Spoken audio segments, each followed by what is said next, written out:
Budget থেকে কি কোনো নির্দিষ্ট দিশা আপনারা দেখতে পেয়েছেন? 500, 1000, 1500 সেই ভাতাতেই সীমাবদ্ধ করে রাখা হলো এই বাজেট। যে পশ্চিমবাংলার বেকার যুবক যুবতীরা আগামী দিনে এত হাজার এত লাখ চাকরি পাবে, কর্মসংস্থান তৈরি হবে, ইন্ডাস্ট্রি তৈরি হবে, এর কথা কোনো কিছু পেলাম। শিক্ষা ব্যবস্থা যেভাবে ক্রমশ ধ্বংসের দিকে ধাবিত হচ্ছে, সেটাকে রুখে অত্যাধুনিক মানে সরকারি শিক্ষা ব্যবস্থা হবে, তার কোনো দিশা পেলাম না। স্বাস্থ্য ব্যবস্থা শুধুমাত্র একটা স্বাস্থ্যসাথী কার্ডের উপরে দাঁড় করিয়ে রেখে দিয়েছে। এটার থেকে বার করে নিয়েছে মফস্বল থেকে শহরের মানুষ, প্রত্যেকটা সেক্টরের মানুষ সরকারি স্বাস্থ্য ব্যবস্থা তারা বিনামূল্যে পাবে, তার কোনো দিশা দেখতে পারলাম না। এবং সাথে সাথে সরকারি কর্মচারীদের কেন্দ্রীয় সমরে দিয়ে দিবার গল্প বারবার শুনিয়েছিলেন 2011 সালের আগে।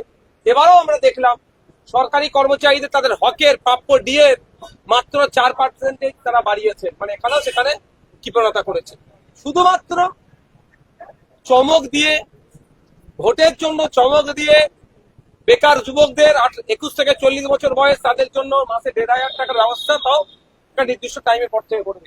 কিন্তু দুর্ভাগ্য, ওইটাই যদি বলতো যে 21 থেকে 40 বছরের মধ্যে যারা শিক্ষিত বেকার যুবকরা আছে তাদের প্রত্যেকের কাজের ব্যবস্থা করব, নিশ্চিতভাবে আমি অপোজিশন টেবিলে বসার পর আমি টেবিলটা চাপড়াতাম, বাহবা দিতাম। কিন্তু সে তা শুনতে পেলাম না।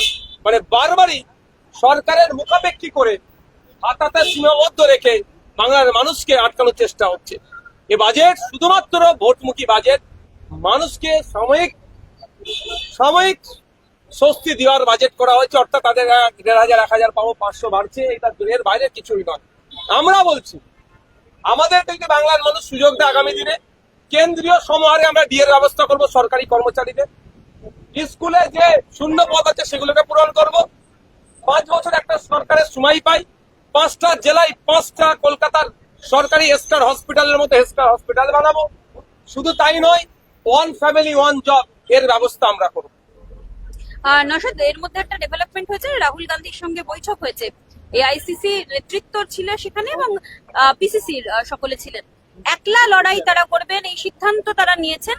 আপনাদের সঙ্গে বামেদের আসন সমঝোতা নিয়ে কথা হচ্ছে, সেই পরিস্থিতিতে দাঁড়িয়ে আপনারা কি সিট ডিমান্ড বাড়াবেন? দেখো, একটা কথা বলি, আমাদের যে জায়গায় সংগঠন আছে সেই সংগঠনকে সামনে রেখে আমরা প্রথমে একটা সিটের লিস্ট পাঠিয়েছিলাম, তার পরবর্তীতে আমরা সিটের লিস্ট অনেক কমিয়েছি। এবার জাতীয় কংগ্রেস এই জোটে থাকবে না বলে আমি আপনার মুখ থেকে শুনতে পাচ্ছি। আমি এখনো আশা করব যে জাতীয় কংগ্রেসও এই জোটে থাকুক। না, এআইসিসি তরফ থেকে সরকারি অফিশিয়ালি জানিয়ে দেওয়া হয়েছে যে আমরা বৃহত্তর জোট তৈরি করছি, সেই জোটে আসুক। যদি না আসে, বাংলার মানুষ তাদেরকে কেমন ভাবে গ্রহণ করবে সে বাংলার মানুষের উপর নির্ভর করবে। মানে এটা কি কোনোভাবে মনে হচ্ছে যে অন্য কোনো পার্টিকে সুবিধা করে দেওয়ার জন্য ওই বিতর্কে আমি এখনই যাবো না। কি কি কারণ তারা নিশ্চিতভাবে আগামী দিনে বলবে, সে কারণটাকে সামনে রেখে চর্চা হবে। এই মুহূর্তে যেটা হচ্ছে সেটা আমি চাইবো যে বিজেপি তৃণমূলের বিরুদ্ধে একটা শক্তি তৈরি হোক। তবে কেউ যদি না থাকে, জোর করে তাকে তো রাখাটাও অনুচিত হবে বলে মনে হয়। না, এই বিষয়টাও তো আসছে নশাদ, যে আপনাদের সঙ্গে সম্পর্ক আলিমুদ্দিনের এখন অনেক বেশি ভালো, সেই কারণে পুরনো বন্ধুকে তারা মনে রাখলেন না। সিপিআইএম কে তো এটাও শুনতে হচ্ছে। সত্যি কি তাই? আপনাদের সাথে সম্পর্ক অনেক বেশি ভালো? দেখুন, আমাদের সাথে রাজনৈতিক সম্পর্ক, আমরা বাংলার মানুষের স্বার্থে এই সম্পর্কটা তৈরি করেছি। আমরা চাই বাংলার মানুষ যেভাবে বিভিন্ন অত্যাচার অনাচারের সম্মুখীন হচ্ছে তার থেকে পরিত্রাণ দিতে হবে। আজকেই দেখুন, আজকে বাজেট পেশ হয়েছে, এটা বাজেটটা কি বাংলার মানুষের কি দিশা দেখিয়েছে? এই দিশাহীন অবস্থায় বাংলার মানুষ ঘুরছে, একটা দিশা দেখাতে হবে। সরকারি কর্মচারীদের তাদের হকের ডিএ থেকে শুরু করে, শূন্যপদ পূরণ থেকে শুরু করে, স্কুলের শিক্ষক, হসপিটালের ডক্টর, মেডিসিন থেকে শুরু করে মানুষের গড় ইনকাম বাড়ে কিভাবে, তার আমরা লক্ষ্য নিয়ে একটা ঐক্যবদ্ধভাবে লড়াইয়ে নামতে চাইছি। যে লড়াই নেবে বিজেপি এবং তৃণমূলকে হারানো যায় এবং আমরা সরকারে আসতে পারি। তাতে জাতীয় কংগ্রেস যদি সাথ দেয়, লড়াইটা একটু সহজ হবে। আর না হলে জাতীয় কংগ্রেস না সাথ দিলে লড়াইটা একটু কষ্টকর হবে, কিন্তু লড়াই আমরা জিততে হবে আমাদের। দেখুন, এটা তো শুভঙ্কর বাবু ডিসিশনটা নিচ্ছে না, এআইসিসি নিচ্ছে, যেখানে মল্লিকা অর্জুন খার্গে স্যারের মতো মানুষজন আছেন, রাহুল গান্ধীজিরা আছেন, আরো যারা আছেন তারা নিয়েছে। শুভঙ্কর বাবুর ব্যক্তিগত কোন জায়গায় কি দাঁড়াচ্ছে সেটা আমি বলতে পারি। ঠিক আছে। নওশাদ, আজকে আপনার হুমায়ুন কবির, মানে সরি আপনার নন, জেইউপির নেতা চেয়ারপারসন দিদি দাবি করেছেন তারা যদি ক্ষমতায় আসেন তাহলে 3000 টাকা লক্ষ্মীর ভান্ডারে দেওয়া হবে। সেই ভাতার পরিবর্তে ভাতার একটা সংস্কৃতি কি বলবেন বিষয়টা আপনি? দেখুন, আমি অনেক আগে থেকে বলেছি 1000, 1500, 1200 কোনো মহিলার হাত খরচ হয় না আজকের ডেটে, যেভাবে মূল্যবৃদ্ধি বাড়ছে। আমরা চাই 5000 করে কমসে কম হাতে দেওয়া হোক। তার পরিবর্তে কিন্তু রাজ্য কাজও বুঝে নিক, শুধুমাত্র অন সাইড নয়, বোথ সাইড ইন্টারেস্ট থাকুক, মিউচুয়াল ইন্টারেস্ট থাকুক, এটা আমরা চাই।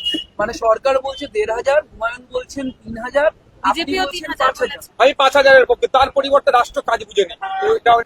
এটাও কিন্তু অ্যাড করবেন।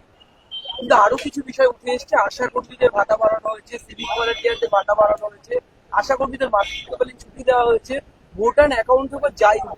মনে হচ্ছে কি কি যে বাড়িয়েছে গোল বলুন? politics? সমকাজে সমবেদন আমরা বারবার দাবি করছি। 1000 টাকা বাড়ালে তাদের কি, তারা যে কাজ করছে সেই পরিমাণ সমপরিমাণ কি তাদের কাজের মূল্যায়ন করা হচ্ছে? তাদের কাজের মূল্যায়ন হচ্ছে না। আমরা চাই তাদের কাজের মূল্যায়ন হোক। এটা কি মনে হচ্ছে সমকাজে goal politics? সমবেতন 2019-এ সম্ভবত সুপ্রিম কোর্টের যে গাইডলাইন আছে সেটা মেনে তাদেরকে মূল্যায়ন করা হোক, এটা আমরা চাই। মনে হচ্ছে ডোল পলিটিক্সই শেষ ভরসা। ওই বেকারত্বের হার বেড়ে গেছে, ওই জন্য 1500 টাকা দিয়ে বন্ধ করার চেষ্টা করছে। কাজ দেওয়ার দরকার, 1500 টাকা দিচ্ছে। আমরা কাজ চাই। কমলদা একটু আসো আসো। Thank you. ভাই ভাই ভাই ভাই ভাই ওটা যা সিভিক ছাড়া আর কিছু নয়। কমলদা এসো, মমতা দরকার ব্যানার্জি নেই। ওটার জন্য সুপ্রিম কোর্টে গিয়ে সওয়াল করছেন। পরিযায়ী শ্রমিকের জন্য যে রাজ্যে আক্রান্ত হচ্ছে, না মমতা ব্যানার্জি গিয়েছেন, না চিফ সেক্রেটারি গিয়েছেন, না জয়েন্ট সেক্রেটারি গিয়েছেন, না স্পেশাল সেক্রেটারি কাউকে পাঠিয়েছেন। দেখেছেন আপনারা? তো নাটক ছাড়া আর কিছু নয়। পরিযায়ী শ্রমিকরা কারা? দলিত, আদিবাসী আর মুসলমান, পিছিয়ে বর্গের। মার খাচ্ছে, মার খাক। নাম কষ্ট প্রকল্প ঘোষণা করছে, বাস্তবিক অর্থে কিছু হয়